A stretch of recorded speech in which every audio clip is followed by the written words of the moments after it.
Press Officer Attorney Claire Castro, hinihiling ng Pangulo sa Kongreso na bigyang prioridad ang pagpasa ng, isa-isahin po natin yan, trending po ito kahapon, Anti-Dynasty Bill, Independent People's Commission Act, kasama rin ang Party List System Reform Act, Citizens Access and Disclosure of Expenditures for National Accountability o Kadena Act. Aba, Wala ba kayong kamay? ako'y Seeing is believing. Alright.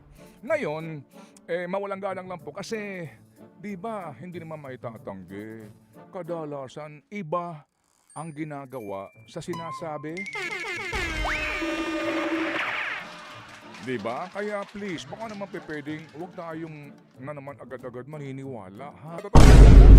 Bumuo ng ICI, hindi talaga para magkaroon ng transparent at malalimang investigasyon para lamang makontrol ang narrative, ang mga kwento, and hindi talaga makapag-imbestiga kasi wala naman pong suportang ibinigay.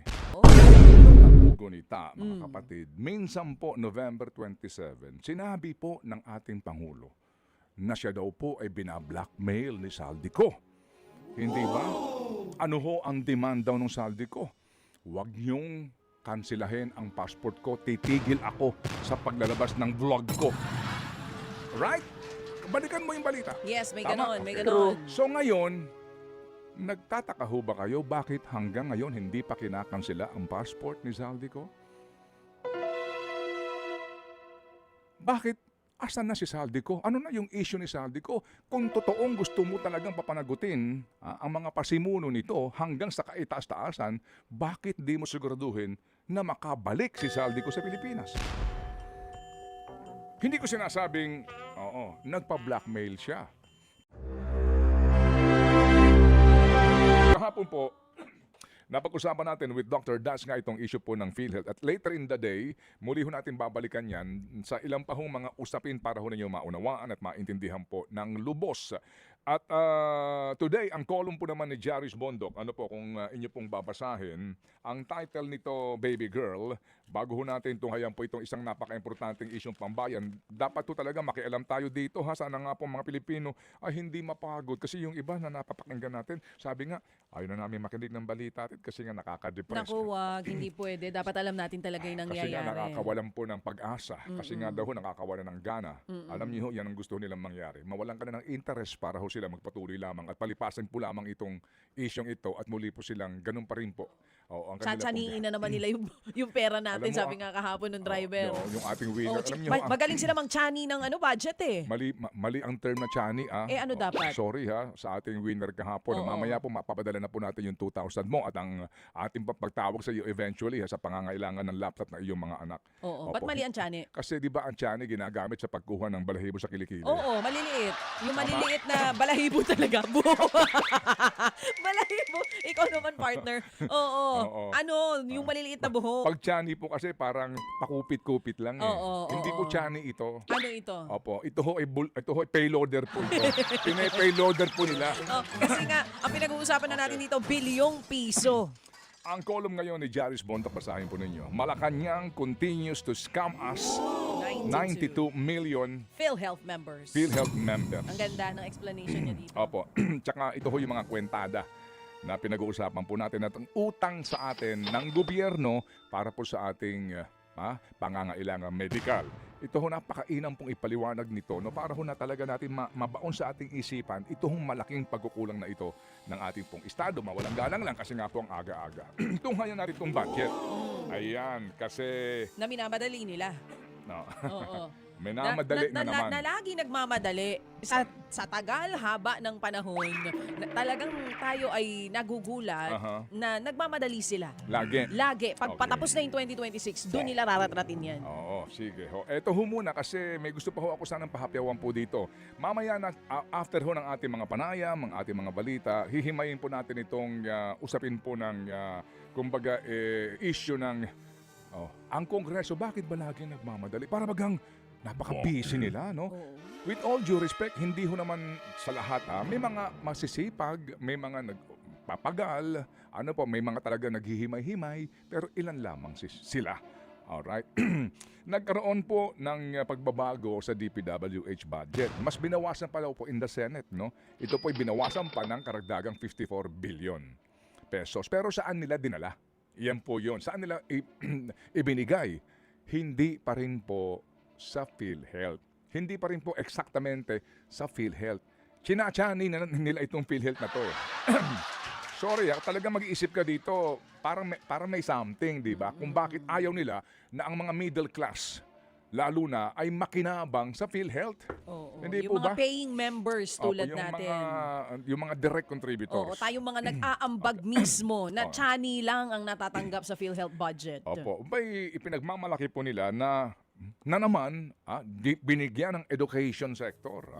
Actually daw po, nagdagdag sila ng 91.24 billion para na naman daw po sa 24,000 new classrooms. Hindi matapos-tapos yung classrooms na yan, ha? Opo, sino po gagawa na naman ito? DPWH na naman po ba? Ipaliwanag ho natin ito mamaya po ng mas detalyado para po natin maunawaan. Ito rin pong kanila pong schedule na para bagang napaka-busy ho naman talaga nila. Kaya nga po ngayon sa mga nagtatanong dito ho sa sinasabi na mga reformang gusto ho mangyari ng ating presidente bilang patunay daw ho sa kanilang sinseridad na nais nilang ayusin itong bugok at bulok na sistema sa ating gobyerno. May mga sinasabi siyang priority bills. Sana po masama dyan yung panukala sa column ni Buchanko. Ano bang column ni Buchanko today? Oo, ang sa Philippines? title ng column ni Buchanko ay Abolish Congress. May wala naman ako nabasa. Nakasama ito sa panukala. Pero dami natuwa. Hindi naman nila alam na baka naman another PR na naman ba iyan? Abolish Congress. Maganda Oo. rin dito ang Ito sa tingin mo, papasa? hindi lang ito ho. Wala as in- magpapanukala nito. hindi lang po ito as in naiis. Hindi ho. May logic ha. May logic. Maganda rin pong pag-usapan yan eh. Hindi kaya panahon na para ho i-abolish ito at magtatagpo ng bago. Kasi nga it's not working. As a matter of fact, it's been a corruption factory. Di po ba? Sorry po, hindi naman lahat. Alright, sige. Kasi nga po 6:26 na. Ano naman ang take mo nga dito na marami po ang naganap ha? At mukhang iba na ho ang sinasabi nila. Ano sabi? Sa LEDAC daw po, Oo. pinag-usapan yung... Ito yung mga pinag-uusapan. Okay. Ayon po kahapon kay Palace Press Officer Attorney Claire Castro, hinihiling ng Pangulo sa Kongreso na bigyang prioridad ang pagpasa ng, isa-isahin po natin yan, trending po ito kahapon, Anti-Dynasty Bill, Independent People's Commission Act, kasama rin ang Party List System Reform Act, Citizens Access and Disclosure of Expenditures for National Accountability o Kadena Act. Aba, Wala ba kayong kamay? ako'y nagbabasa ng mga posts ng aking mga kakilala sa Facebook at may mga nag-share ang sabi nung iba, kahit daw yata hindi sila loyalista dahil daw dito sa nais ng Pangulo na bigyang prioridad ang mga bill na ito ay magiging loyalista sila. Okay. Tapos may mga nagpapasalamat pa sa mga DDS Okay. na salamat sa kanila, sila ang dahilan daw kung bakit si Okay. President Marcos ang Pangulo ngayon. Pero Ako. ikaw ba, partner? Hindi kasi ngayon si Dr. Lennon po, alaunan ng madaling araw, kagad nag-text na sa akin. Ano sabi ni Dr. Nagtatanungan Lanon? dyan. Oo. Ito lang sa akin dito ha. Baka na naman sabihin, ikaw, yan na nga iyan eh. Wala na kayong makitang tama. Ito lang po ang sa akin ha. Opo. Ito lang sa akin ha. Okay. Number one, may kasabihan po, may kanta si Paulino da Costa. Wow. I-google niyo ho. Oo. Anong title? Seeing is believing. Alright. Ngayon, mawalang galang lang po kasi, di ba, hindi naman maitatanggi. Kadalasan, iba ang ginagawa sa sinasabi. Di ba? Kaya please, baka naman pwedeng, huwag tayong na naman agad-agad maniniwala, ha? Di ba nabudol na kayo? Oo. This is ridiculous. Nabudol na kayo eh. So medyo dapat magtanda na po tayo. Oo, huwag tayong agad-agad papalakpak. Hindi po ba? Kasi ngayong panahong ito, lahat na gagawin para magpabida. Kasi hindi maitatanggi, yumayanig na ngayon sila, mga kapatid. Huwag ko tayong magpakatanga, mga kapatid. Huwag ko tayong basta-basta maniniwala. Kasi magandang halimbawa dito, ICI, girl. Di ba nung ICI, bumuo ng ICI. After 3 months, ano ang sabi ng Babe Singson? Para kaming mga pinasubong sundalo na sumabak sa gera na walang bala. Kita ho ninyo? Hindi ba? Lumabas ang katotohanan na bumuo ng ICI, hindi talaga para magkaroon ng transparent at malalimang investigasyon para lamang makontrol ang narrative, ang mga kwento, and hindi talaga makapag-imbestiga kasi wala naman pong suportang ibinigay. That is mismo nang gagaling dito po kay Babe Sing. So please, di po ba? Dito po sa usapin po nitong mga mga panukalang ito, girl, tandaan din po natin ang laging pangangatwiran nila, alright, na kapag ang Congress ay nag-iimbestiga o halimbawa, nagpanukala ng pagbubuwis, dagdag po na pasanin ng taong bayan, di ba? Opo, nagpapanukala. Ano ang laging katwiran po ng Malacanang? Congress is an independent body. Ang Kongreso ay hindi maaaring panghimasukan ng Pangulo. Ang Kongreso ay dapat po pinababayaan sa kanila pong kapangyarihan. Yon. Di ba? So dito po, ito po ay mungkahi na i-prioritize lang. Yan. So kapag hindi ito natupad, ang salag dito, walang kontrol. Walang kontrol ang ehekutibo sa lehislatura. Yan po ang pinakamadaling salag dyan eventually. Kapag hindi natupad yan, Congress is an independent institution. Gets mo? Yeah. And then eto pa. But wait, there's more. There's more. Opo mga kapatid, dito po sa sinasabi natin na Congress as an independent institution. Opo. Maaari ho naman ding maobliga ang Kongreso. Kung gagawin po itong certified urgent na mga panukalang batas. At dyan tayo magkakaalaman kasi pag certified urgent, after po mga kapatid ng second reading, in 3 days, pasado ang mga panukalang batas na yan. Kung seryoso sila. Kung gusto nila. Okay. Ngayon ang tanong, yan ba ay kung totoo o haka-haka lang? Sinimulan mo sa kanta, sabi ng kanta ni Arnel Pineda ng Journey, Don't stop believing. But wait, there's more. Ay, may more pa? Ito lang po. Okay. So kahapon, nag-anunsyo po si Presidente. Ano? Dito po sa magkapatid na Yap. Oh yes, yung Diba? video. Kay Sarah, etc. Oo. Kung inyong magugunita, mga kapatid, minsan po November 27, sinabi po ng ating Pangulo na siya daw po ay binablackmail ni Saldico. Hindi ba? Ano ho ang demand daw ng Saldico? Huwag niyong kansilahin ang passport ko, titigil ako sa paglalabas ng vlog ko. Right? Balikan mo yung balita. Yes, may Tama? ganon, may Okay. ganon. So ngayon, nagtataka ho ba kayo bakit hanggang ngayon hindi pa kinakansela ang passport ni Saldico?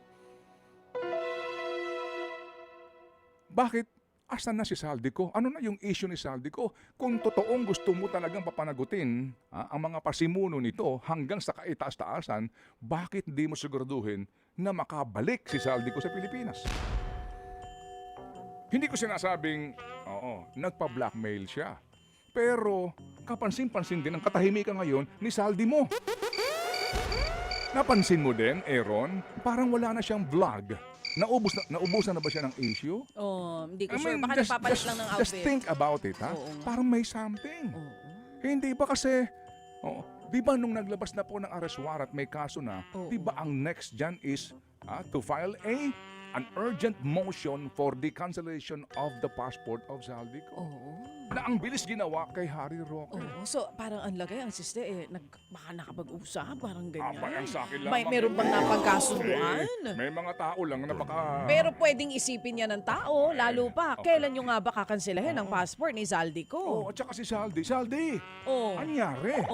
Nasa na mga next video mo? Nasa na mga next pasabog mo? Okay, guys, di ba? For the next video, Baka mahina ang internet doon sa lugar kung nasan siya. excuse me ha? Oo. So please, sa ating mga tagapakinig, sa ating mga suki po, mawalang galang lang, okay, magpakahinahon po tayo, pero magpakatalino din po tayo. Hindi ba? Kasi alam niyo ho, may mga usapin po ng, alam mo yun, yung para din pusit. Yung pusit. Bakit? Ano yung pusit? Oo, ha? Ano yung pusit? Ha? Usaping pusit. Explain Okay, further. alas 6:34 na po. Yan po lamang ang ating po mga patikim sa ating mga isyong pag-uusapan mas laliman po natin ang pag-aanalisa dito po sa mga panggogoyo na ginagawa po sa atin. Abangan mga kapatid! So walang ganun ha, yung mga pabonus. Opo, sa mga 4-piece beneficiaries po, tuloy lang po yung programa sa ibinibigay pong cash transfer. And speaking of that program, ito nga po nabanggit ko, so kinukumpirma naman po ni ASEC na may ongoing ho na pag-uusap tungkol dito. Kasi po baka po na naman ito po yung pong common sense approach dito, no, ng ating pong mga economic managers po at mga genius sa gobyerno. Nauubo ka talaga, partner. Oo. Kailangan mo ng tissue? Ah? Ba't naman tissue? Oo. Pantakip sa habang umuubo. Oo. Opo. Ang balak ng gobyerno ho dito ay umutang sa World Bank ng $650 million o halagang 37 billion. Kasi po ang total project cost ay 577 billion pesos. At ang Government of the Philippines po ay mag-aambag po mga kapatid ng kanila pong equity ika nga dito po sa uutangin natin.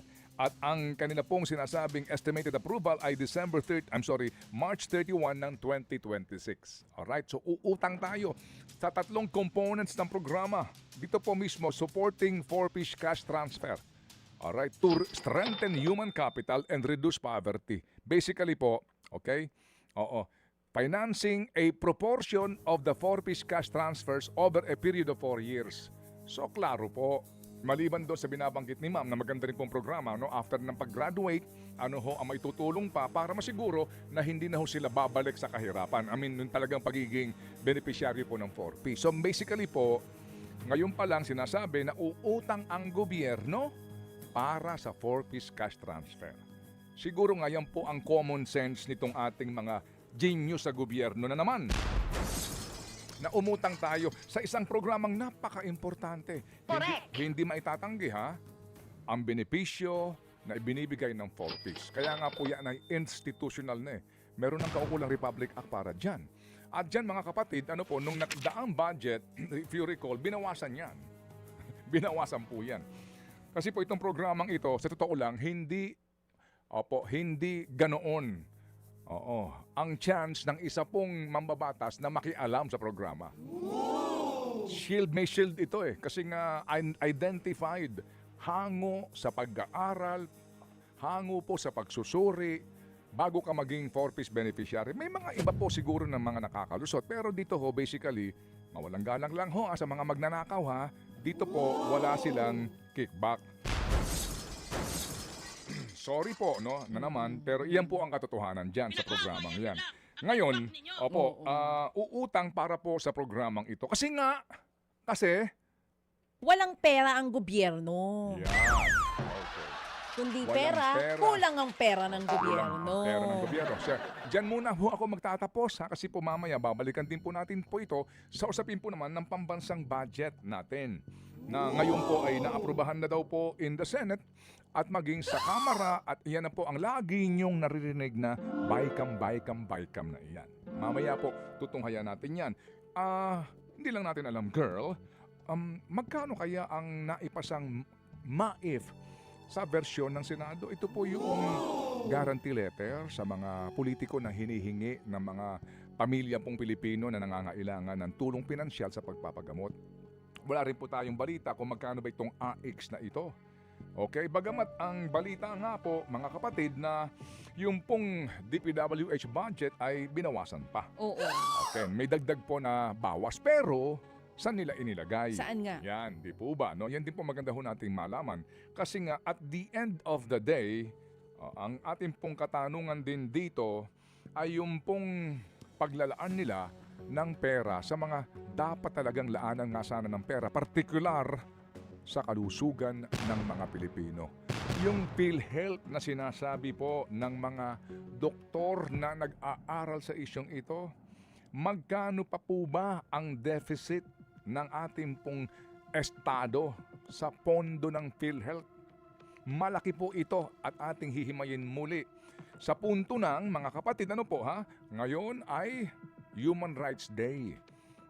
Kung saan po naman, hindi rin po natin dapat pong kalimutan na bahagi po ng ating karapatang pantao ay yung pong pagkakaroon ng maayos po na serbisyong medikal na dapat po ay inuuna rin ng ating pong mga kagalang-galang na mga mambabatas. Bakit ba ayaw nilang lagyan ng karagdagang pera ang PhilHealth? Ikaw na nga, sinagot mo na nga kanina. Na alin? Walang pakinabang. Pag walang pakinabang sa kanila, ba't naman nila lalagyan? Opo, bakit ba nag-alis kayo dito, nilagay nyo naman sa MAIF? Kasi may pakinabang sila. Nag-alis Pogi ka sila dito, dun eh. nilagay mo naman dito sa AX. Oo. Di ba? Opo. So sige po, so mamaya himayin po natin to kasi meron pa ho tayong isa pang importanteng panayam. At ngayon po gagawin natin makabuluhan po ang inyo pong Wednesday morning sa pamamagitan po ng pag-uusap, pagtalakay sa mga isyong ito na ating pong maintindihan. Bawal po ang pikon, bawal po ang mga nasisiraan ng loob dito. Ang ating pong adhikain lang ay para magkaroon po ng edukasyon ang ating mga kababayan nang sa ganun po maging mapanuri po tayo sa mga isyong ito at hindi po tayo magmistulang parang mga manok. Alright? Sige. 8:28 sa mga Sorry po. Alam niyo ho yun, we have to give credit din po no, kapag ang kalihim ay umaakto nang wala na pong iba pang adikain kundi ang totoong makapaglingkod sa bayan. So, bato-bato na lang ako doon, girl. Ganito. Ito muna, no? Bago tayo tumunghay po sa ilang panapang-importanteng issue pang bayan, dito po sa issue po ng problema ito ng mga nasa public transport, particularly po itong mga jeepney. Alam niyo ho, sorry pero anong ginagawa ng USEC for road transport dito? Ba't kinakailangan pa secretary, di ba? Ang gagawa ng lahat ng ito, asan ka? Anong ginagawa mo, USEC? Itong sinasabi niya, nakakausapin daw po itong si USEC Mon Reyes. Ano pong ginagawa niyo po dito sa isyong ito, USEC? Ba't kinakailangan pang sekretary po dito ngayon ang siya hong makikipag-usap pa sa mga grupong ito? Ba't hinayaan natin ang mangyari ito? Hindi nyo ba nababantayan tong problemang ito? Mawalang galang lang po sa inyo, ha? At talaga ho, dito naman, kagandahan din kay Secretary, sabi niya, on behalf daw ho ng gobyerno. Kasi dito ho naman talaga din, ang nagkukulang na naman po. Sorry po, pero gobyerno po din kasi nga po dito ang may pagkakamali. Doon sa programa na lang, girl, inaamin naman ni Secretary mismo yung kaisipan na yung dapat na inuna ay hindi inuna. Inuna kaagad yung modernization na wala pang ruta. Anyway, yan po ang pinagmumulan nito kaya ngayon aayusin niya. At klaro yan, girl, ha, yung sinasabi po na yung roadworthy, wala diyang kondisyon. Dapat roadworthy ka. Pag hindi ka pwede bumiyahe. Tapos ang boxing, walang paliwanagan. Tama yon. Pero kapag po roadworthy, at yung ruta po ay doon sa kulang po yung bumapasada, wag nang pahirapan ng LTFRB at agad din pong iparehistro sa LTO. Kainamon sa LTO ngayon, with all due respect, maayos po ang kanila pong leader ngayon dyan. At inaayos yung, pagkukulang at kalokohan na nangyari during the past. Yung pong mga nangungutong dyan, yung pong pagpaparehistro po ng mga talon, itong mga smuggled, inaayos ngayon ni Marcos, ni ASEC. With all due respect, yung LTFRB na nagkaroon ng backlog, inalis. Finally, sa gitna daw po ng mga alam nyo na ibig ko sabihin, yung mga koneksyon, ang ipinalit naman ay yung nag-iwan ng problema sa LTO. Anak ka ng...